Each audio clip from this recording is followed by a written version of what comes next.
I'm Judy, and today we're reading The Frog Prince. Before we begin, though, would you please hit the subscribe button and the notification bell? Now, let's get into the story. One fine evening, a young princess put on her bonnet and clogs and went out to take a walk by herself in a wood. And when she came to a cool spring of water that rose in the midst of it, she sat herself down to rest a while. Now she had a golden ball in her hand, which was her favorite plaything, and she was always tossing it up into the air and catching it again as it fell. After a time she threw it up so high that she missed catching it as it fell, and the ball bounded away and rolled along upon the ground till at last it fell down into a spring. The princess looked into the spring after her ball, but it was very deep, so deep that she could not see the bottom of it. Then she began to bewail her loss and said, "Alas, if I could only get my ball again, I would give all my fine clothes and jewels and everything that I have in the world."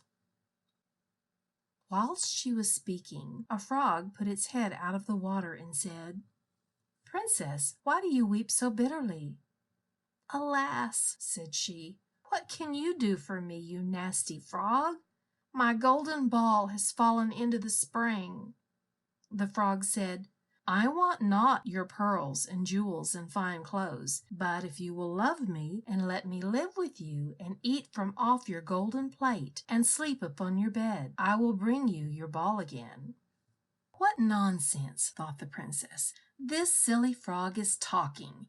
He can never even get out of the spring to visit me, though he may be able to get my ball for me, and therefore I will tell him he shall have what he asks." So she said to the frog, "Well, if you will bring me my ball, I will do all you ask." Then the frog put his head down and dived deep under the water, and after a little while he came up again with the ball in his mouth and threw it on the edge of the spring. As soon as the young princess saw her ball, she ran to pick it up, and she was so overjoyed to have it in her hand again that she never thought of the frog, but ran home with it as fast as she could. The frog called after her, "Stay, princess, and take me with you as you said," but she did not stop to hear a word. The next day, just as the princess had sat down to dinner, she heard a strange noise, tap, tap, plash, plash, as if something was coming up the marble staircase. And soon afterwards there was a gentle knock at the door, and a little voice cried out and said, "Open the door, my princess dear, open the door to thy true love here, and mind the words that thou and I said, by the fountain cool in the greenwood shade." Then the princess ran to the door and opened it, and there she saw the frog, whom she had quite forgotten. At this sight she was sadly frightened, and shutting the door as fast as she could, came back to her seat.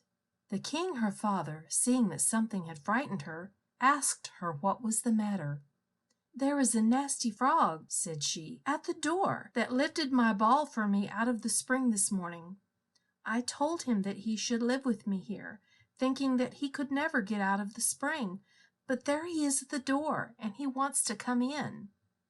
While she was speaking, the frog knocked again at the door and said, "Open the door, my princess dear, open the door to thy true love here, and mind the words that thou and I said, by the fountain cool in the greenwood shade."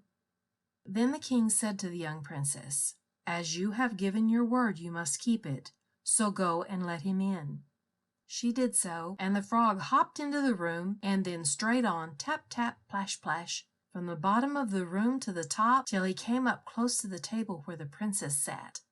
"Pray lift me up on a chair," said he to the princess, "and let me sit next to you." As soon as she had done this, the frog said, "Put your plate nearer to me, that I may eat out of it." This she did, and when he had eaten as much as he could, he said, "Now I am tired. Carry me upstairs and put me into your bed." And the princess, though very unwilling, took him up in her hand and put him upon the pillow of her own bed, where he slept all night long. As soon as it was light, he jumped up, hopped downstairs and went out of the house. "Now then," thought the princess, "at last he is gone, and I shall be troubled with him no more." But she was mistaken, for when night came again she heard the same tapping at the door, and the frog came once more and said, "Open the door, my princess dear, open the door to thy true love here, and mind the words that thou and I said, by the fountain cool in the greenwood shade." And when the princess opened the door, the frog came in and slept upon her pillow as before till the morning broke. And the third night he did the same. But when the princess awoke on the following morning, she was astonished to see, instead of the frog, a handsome prince, gazing on her with the most beautiful eyes she had ever seen, and standing at the head of her bed.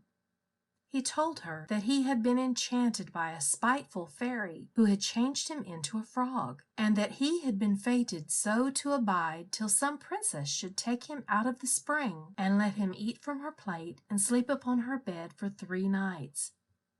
"You," said the prince, "have broken his cruel charm, and now I have nothing to wish for but that you should go with me into my father's kingdom, where I will marry you and love you as long as you live." The young princess, you may be sure, was not long in saying yes to all this. And as they spoke, a gay coach drove up, with 8 beautiful horses, decked with plumes of feathers and a golden harness, and behind the coach rode the prince's servant, faithful Heinrich, who had bewailed the misfortunes of his dear master during his enchantment so long and so bitterly that his heart had well nigh burst.